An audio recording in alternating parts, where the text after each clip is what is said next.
Merci Lord Hill de revenir devant nous. Merci aussi pour vos réponses détaillées. Vous avez pris l'exercice au sérieux et je tenais à vous dire que nous apprécions.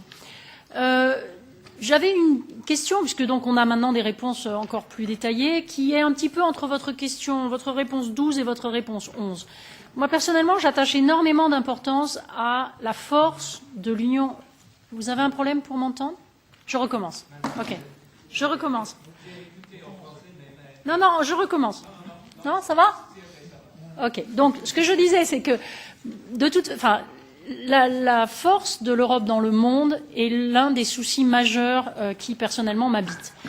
Et vous avez donné, entre vos réponses 11 et 12, deux visions très légèrement différentes, donc je voudrais bien vérifier qu'on est d'accord sur la 12.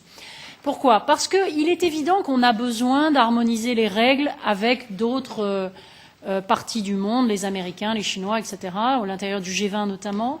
Mais vous dites bien, et c'est ça moi qui j'ai retenu et que je veux dans un esprit constructif retenir, que vous êtes prêts à défendre les intérêts de l'Union européenne parce que, objectivement, nous ne sommes pas toujours dans la même situation que les autres pays. Donc dire qu'il ne faut pas qu'il y ait des différences dans les règles, alors même qu'on les applique à des situations de banque notamment très différentes, me semblerait un peu dangereux. Donc est-ce que vous êtes bien d'accord pour dire qu'on va coopérer avec les autres, d'ailleurs qu'on en discutera aussi souvent que possible entre nous, mais que vous aurez bien à cœur de défendre le fait qu'il y a des spécificités européennes et qu'il faut moins harmoniser les règles qu'arriver à trouver avec les autres des solutions justes. J'espère que j'ai été claire, même en français. Merci.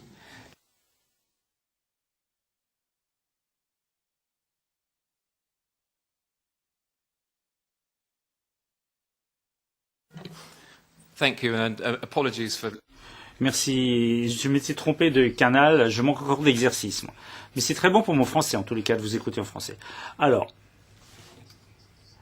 concernant les spécificités, je crois que vous avez été très clair et il faut effectivement en tenir compte.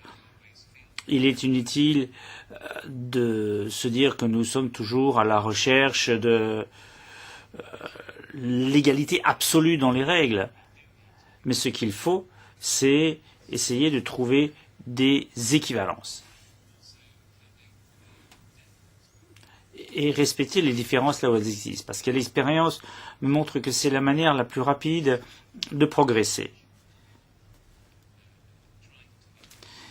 À savoir, ne pas essayer d'imposer exactement les mêmes règles partout, parce que ceci risque de ralentir les progrès. Alors, parlons d'équivalence. Je pense que c'est ça le juste mot. Il faut des négociations tournées vers le résultat que l'on veut obtenir. Il ne faut pas forcément que, dans un autre cadre juridique, on ait exactement les mêmes choses qu'en Europe, parce que nos systèmes juridiques et financiers ne sont pas les mêmes aux quatre coins de la planète. Je n'en pense pas moins que les décisions doivent être sous-tendues par une analyse technique minutieuse des règles dans les pays tiers. Et c'est ce qui nous permettra ensuite d'avoir confiance en ce pays et en ses décisions.